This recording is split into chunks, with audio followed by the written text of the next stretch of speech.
여러분, 상상해보세요. 아침에 출근해서 컴퓨터를 켰는데 회사에서 5년간 써오던 업무용 소프트웨어가 전부 사라졌습니다. 대신 오늘 뭐 도와드릴까요? SF 영화 같은 이야기라고요? 지난 2월 초 월스트리트에서 실제로 일어난 일입니다. 단 며칠 만에 세일즈포스, 어도비 같은 소프트웨어 대기업들의 주가가 폭락했고 투자자들은 공포에 빠졌습니다. 이름하여 사스 포칼립스, 소프트웨어의 종말이 시작된 겁니다. 대체 무슨 일이 벌어진 걸까요? 그리고 이게 왜 여러분의 월급, 여러분의 직장, 여러분의 투자와 직접 연결되는 걸까요? 오늘 리치코드 정제학에서는 수십조 달러 규모의 소프트웨어 산업이 단 며칠 만에 흔들린 충격적인 사건, 그리고 그 이면에 숨겨진 AI 혁명의 진실을 파헤쳐 보겠습니다.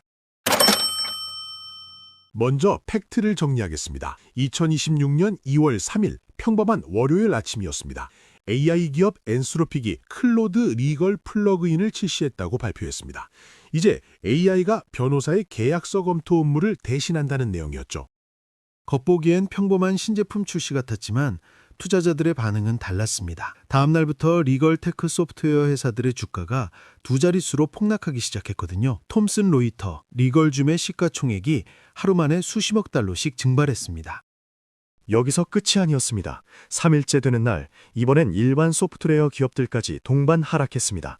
세일즈포스 마이너스 6.85%, 어도비 마이너스 7.31%, 시놉시스 마이너스 8.46%를 기록했죠.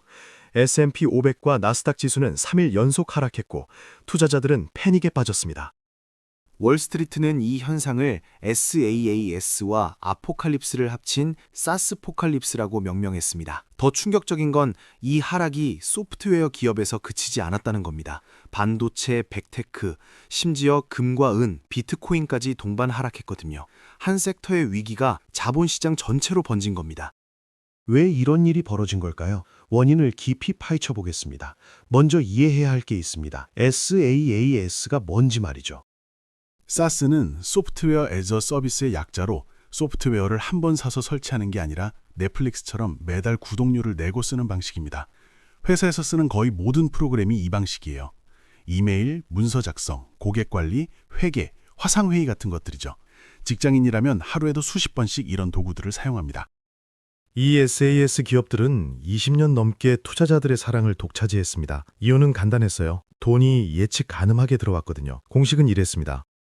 회사 성장은 곧 직원 증가를 의미하고 직원 증가는 소프트웨어 계정 증가로 이어지며 계정 증가는 구독료 증가로 연결됐죠. 100명 회사가 200명으로 커지면 소프트웨어 계정도 자동으로 2배가 됩니다. 매달 꼬박꼬박 들어오는 구독료, 한번 쓰기 시작하면 바꾸기 어려운 특성 때문에 투자자들에게는 꿈의 비즈니스 모델이었던 겁니다. 그런데 이 완벽해 보이던 공식에 균열이 생기기 시작했습니다. 더 근본적인 문제가 있습니다. AI 에이전트의 등장입니다. 엔스로픽의 클로드 코워크라는 서비스를 볼까요? 이게 뭐냐면 컴퓨터에 있는 파일들을 AI가 알아서 정리해주는 겁니다. 예를 들어 볼게요. 여러분 컴퓨터에 영수증 폴더가 있다고 칩시다. 안에 회사에 제출할 영수증 사진이 500장 있습니다. 예전 같으면 하나하나 열어서 날짜 확인하고 금액 적고 엑셀에 정리하는데 꼬박 반나절은 걸렸죠. 그래서 회사들은 이런 걸 자동화해주는 소프트웨어를 샀고 매달 수십만 원씩 구독료를 냈습니다. 그런데 이제 AI한테 영수증 폴더에 있는 사진들 전부 분석해서 정리해줘 라고 말하면 5분 만에 완료되는 겁니다. 회사 입장에서는 당연히 이런 생각이 들겠죠. 그럼 굳이 비싼 소프트웨어 구독료를 계속 낼 필요가 있나? 여기서 끝이 아닙니다. 더 충격적인 게 바이브 코딩입니다. 오픈 AI 공동 창업자 안드레이 카파시가 만든 이 용어는 느낌만으로 코딩한다는 뜻인데요. 예전에는 소프트웨어를 만들려면 전문 개발자가 필요했습니다. 파이썬이니 자바스크립트니 하는 프로그래밍 언어를 배우고 몇 달씩 코드를 짜야 했죠. 근데 이제는 그냥 말로 설명하면 됩니다. 회원가입 기능 만들어줘, 이메일 인증도 넣고 라고 하면 AI가 알아서 코드를 짜주는 거예요. 실제 사례를 볼까요? 구글이 싱가포르에서 AI 해커톤을 열었는데 한 팀이 단 7시간 만에 완성된 앱을 만들어냈습니다. 의상 분석하고 운세까지 봐주는 앱을요. 예전 같으면 개발팀 꾸려서 몇 달은 걸릴 프로젝트였는데 AI 도구를 쓰니 하루도 안 걸린 겁니다. 퍼듀대 연구팀이 발표한 논문을 보면 더 놀랍습니다. 전통적으로 7단계가 필요했던 소프트웨어 개발 과정이 AI 덕분에 2단계로 축소됐다는 거죠.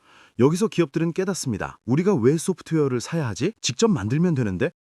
이것이 다가 아닙니다. SaaS 기업들의 자금 조달 방식이 문제를 증폭시켰습니다. 이들은 은행이 아니라 사모대출 펀드에서 돈을 많이 빌렸거든요. 사모대출 펀드는 이렇게 작동합니다. 투자자들한테 돈을 모아서 기업에 대출해주고 기업이 이자를 내면 그 이자를 투자자들에게 나눠주는 구조죠. 왜 SaaS 기업들한테 많이 빌려줬을까요? 매달 구독료가 꼬박꼬박 들어오니까 안전해 보였기 때문입니다. 이자를 못 받을 걱정이 없었던 거예요. 그런데 AI 에이전트 때문에 사스 기업들의 미래가 불투명해지자 투자자들이 불안해지기 시작했습니다. 우리 돈 돌려줘 라는 환매 요청이 쏟아졌죠. 사모대출 펀드는 난감해집니다. 사스 기업한테 빌려준 돈은 당장 회수할 수 없거든요. 대출 기간이 남아있으니까요. 그럼 어떻게 할까요? 다른 자산을 팔아야 합니다. 빠르게 현금화할 수 있는 것들부터요. 엔비디아 주식, 마이크로소프트 주식, 심지어 금과 은까지 팔기 시작했습니다. 더 깊이 들어가 보겠습니다. 골드만삭스의 충격적인 예측이 시장의 불안을 가중시켰습니다. 골드만삭스는 보고서에서 이렇게 말했어요. 2030년까지 소프트웨어 시장은 7,800억 달러, 우리 돈으로 약 1,000조 원으로 성장할 겁니다. 그런데 이 중 60%는 AI 에이전트가 차지할 겁니다. 라고요. 무슨 뜻일까요? 2030년이 되면 약 600조 원어치의 소프트웨어 시장이 구매하는 소프트웨어에서 AI로 직접 만드는 소프트웨어로 바뀐다는 겁니다. 이건 단순한 시장 점유율 변화가 아니에요. 산업 구조 자체가 뒤집힌다는 뜻이죠. S&P 500 소프트웨어 기업 중 단 67%만이 최근 실적 발표에서 매출 전망치를 충족했는데 이는 테크 부문 전체가 83%인 점을 고려하면 상대적으로 낮은 수치입니다. 더 심각한 것은 좋은 실적을 발표해도 투자자들이 의심의 눈초리를 보내고 있다는 데 있습니다. 이 상황에서 우리가 읽어내야 할 핵심 인사이트 탑5를 공개합니다. 인사이트 1. 비즈니스 모델의 근본적 전환이 시작됐다는 겁니다. 사스 포칼립스의 본질은 단순한 주가 조정이 아닙니다. 20년 동안 통했던 공식이 있었어요. 기업은 소프트웨어를 만들고 고객은 구독료를 낸다는 간단한 구조였죠. 그런데 AI는 새로운 질문을 던집니다. 왜 구매해야 하죠? 직접 만들 수 있는데요. 과거에는 소프트웨어를 만들려면 전문 개발팀, 수개월의 시간, 막대한 비용이 필요했기 때문에 사는 게 합리적이었습니다. 하지만 AI가 개발 진입장벽을 낮추면서 직접 만들기가 경제적으로 타당해진 거예요. 이건 구매와 제작 사이의 경계가 모호해졌다는 것을 의미합니다. 인사이트 2. 해자의 개념이 재정의되고 있다는 점입니다. 투자 전설 워런 버핏은 해자가 있는 기업에 투자하라고 했는데 해자란 성을 지키는 물길처럼 경쟁자의 침입을 막아주는 방어막을 말하죠. 사스 기업의 해자는 전환 비용이었습니다. 한번 도입하면 직원들 재교육해야 하고 데이터 옮겨야 하고 업무 프로세스 다시 짜야 하니까 바꾸기 어렵다는 거였어요. 그런데 AI 시대에는 이 해자가 무너집니다. 기업이 AI로 맞춤형 도구를 만들 수 있다면 기존 소프트웨어에 묶여 있을 이유가 없거든요. 언제든 새로 만들면 그만이니까요. 이제 해자는 기능이 아니라 데이터와 네트워크에서 나온다는 걸 의미합니다. 인사이트 3. 생산성의 역설이 현실화되고 있다는 겁니다. 여기 재미있는 역설이 있습니다. AI는 생산성을 올리지만 동시에 소프트웨어 회사 매출을 깎아먹는다는 거죠. 한 회사에서 AI를 도입했더니 10명이 하던 일을 이제 5명이 합니다. 생산성 2배 증가, 좋은 거 아닌가요? 문제는 소프트웨어 계정도 10개에서 5개로 줄어든다는 겁니다. 소프트웨어 회사 입장에서는 매출이 반토막 난 거예요. 이건 경제 전체로 확대됩니다. AI가 생산성을 높일수록 기존 비즈니스 모델이 붕괴되는 현상이 더 많은 산업에서 나타날 거라는 걸 의미하죠. 인사이트 넷, 금융 시스템에 숨겨진 취약점이 드러났다는 점입니다. 이번 사태는 사모대출 시장의 구조적 문제를 보여줬어요. 사모대출 펀드는 비유동자산인 장기대출을 보유하면서도 투자자에게는 상대적으로 유동적인 환매를 약속합니다. 이 유동성 불일치는 위기 시 심각한 문제를 일으킬 수 있죠. 사스 기업 불안이 사모대출 펀드 환매로 이어지고 이게 다시 자산 매각과 시장 전체 하락으로 번진 겁니다. 이는 2008년 금융위기에서 봤던 시스템적 리스크의 축소판이에요. 한 영역의 문제가 금융 시스템 전체로 빠르게 전파되는 구조적 취약성이 여전히 존재한다는 것을 의미합니다. 인사이트 5. 노동시장의 재편이 불가피하다는 겁니다. 사스포칼립스가 던지는 가장 무거운 질문은 AI 시대의 인간의 노동은 어떻게 재정의 될 것인가입니다. 서울대 컴퓨터공학부의 취업률이 2023년 83.8%에서 2025년 72.6%로 하락했어요. 카이스트 전산학부도 77.9%에서 69.8%로 떨어졌죠. 취업 보장 티켓으로 불리던 컴퓨터공학 전공의 위상이 흔들리고 있습니다. 더 중요한 통찰은 기술 자체가 아니라 기술의 활용이 핵심 역량이 되고 있다는 점이에요. 코드를 작성하는 능력보다 어떤 문제를 풀 것인지 정의하는 능력, 커널을 최적화하는 고도의 전문성, 팀을 이끌고 변화를 관리하는 리더십이 더욱 중요해집니다. 노동시장은 무엇을 할 수 있는가에서 무엇을 창조할 수 있는가로 평가 기준이 이동하고 있다는 것을 의미하죠. 그렇다면 개인 투자자로서, 경제 주체로서 우리는 어떤 전략을 가져야 할까요? 오늘의 투자 전략 탑5 공개합니다. 전략 1. 사스 포트폴리오를 냉정하게 재평가하라. 지금 당장 해야 할 일이 있습니다. 여러분이 가진 SAS 주식을 다시 보세요. 이렇게 물어보세요. 이 소프트웨어 AI로 대체 가능한가? 답이 예스라면 비중을 줄이는 게 맞습니다. 단순 문서 관리, 기본 회계 도구처럼 기능만 제공하는 소프트웨어는 위험합니다.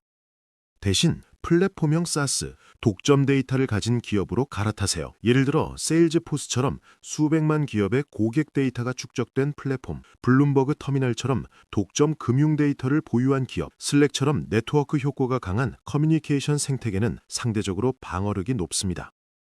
핵심은 기능이 아니라 데이터와 네트워크를 가진 기업인지 판단하는 겁니다.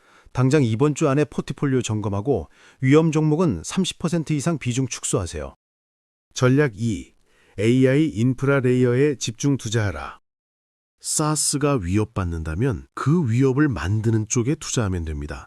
엔비디아나 AMD 같은 GPU 제조사, 마이크로소프트 애저나 아마존 AWS 같은 클라우드 제공자, 엔스로픽이나 오픈 AI 관련주 같은 AI 모델 제공자, 커서나 기터브 코파일럿 같은 AI 에이전트 플랫폼에 주목하세요. 특히 AI 인프라 ETF를 찾아보세요. 개별 종목 리스크를 줄이면서도 AI 성장에 베팅할 수 있거든요. 이건 5년에서 10년 트렌드입니다.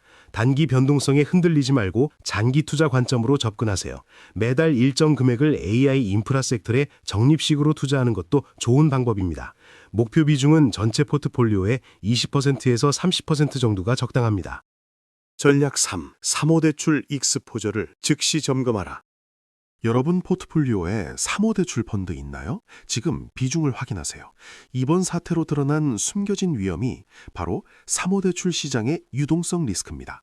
사모대출 펀드는 장기 대출 자산을 갖고 있으면서도 투자자에게는 상대적으로 빠른 환매를 약속하는데 위기 시 현금 부족으로 다른 자산을 급매도하게 되고 이게 시장 전체 하락으로 이어질 수 있습니다. 특히 기술 기업이나 사스 기업에 집중 투자된 펀드는 더 위험하죠. 과도하다면 일부는 현금화하고 국채나 우량 회사채 같은 유동성 높은 자산으로 전환하세요. 사모대출 비중은 전체 자산의 10%를 넘지 않도록 관리하는 게 안전합니다. 또한 투자 중인 금융사들의 사모대출 익스포저도 각인하세요. 높은 기관의 주식은 신중히 접근해야 합니다. 전략 4. 대체 불가능한 비즈니스에 선제적으로 베팅하라. AI가 못하는 걸 하는 기업에 투자하세요.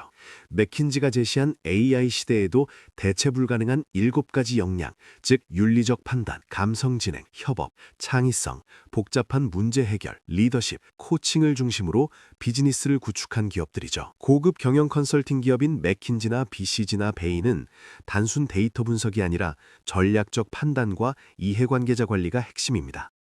프리미엄 교육 기업들도 지식 전달을 넘어 멘토링과 네트워크를 제공하죠. 럭셔리 브랜드는 제품이 아니라 감성과 경험을 팝니다. 체험형 콘텐츠 기업인 디즈니나 넷플릭스는 스토리텔링이 핵심이에요. 단순 정보 처리나 반복 업무 중심 기업은 피하고 인간 고유의 감성과 판단과 창의성이 핵심인 기업에 투자하세요. 이런 기업들은 AI 시대에도 프리미엄을 유지할 가능성이 높습니다.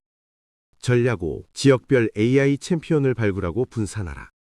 미국만 보지 마세요. AI를 둘러싼 지정학적 경쟁이 치열해지면서 각 지역마다 AI 챔피언이 탄생할 겁니다. 미국은 AI 칩 수출을 제한하며 기술 우위를 유지하려 하고, 중국은 바이두나 알리바바를 중심으로 자체 AI 생태계를 구축 중이며, 유럽은 미스트랄 AI 같은 스타트업을 키우며 AI 규제를 선도하고, 한국과 일본은 SK 하이닉스나 소니 같은 기업으로 AI 반도체와 로봇 경쟁력을 확보하려 합니다.